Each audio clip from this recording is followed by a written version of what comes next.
Patuloy na nililingap po ng DSWD ang ating pong mga kababayan na nasalanta ng bagyo, ng mga kalamidad.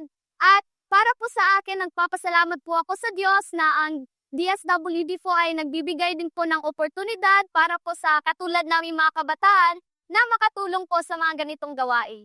Bilang isang mamamayang Filipino, na kaugalian na rin natin na tumulong sa ating kapwa at bilang ring isang member ng Boy Scout of the Philippines, isa din ito sa pagsasapuso ng aming batas na pagiging matulungin at lalo na sa oras ng kalamidad. We are very grateful po na makatulong po sa pagre-repack po ng mga relief goods. Napakalaki opportunity na makatulong sa mga nangangailangan sa mga kapwa natin na nasalanta ng bagyo or mga kalamidad. Hindi man ako makapunta doon pero sa ganitong paraan is nakakatulong ako sa kanila.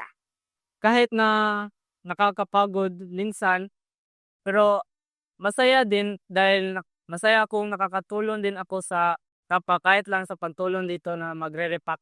Huwag po tayong mag-atubili o huwag po tayong mag-doubt na ibahagi pong ating lakas para po mag-volunteer dito po sa, for example, sa DSWD, para po ay maipakita po natin yung pagmamahal para po sa ating kapwa.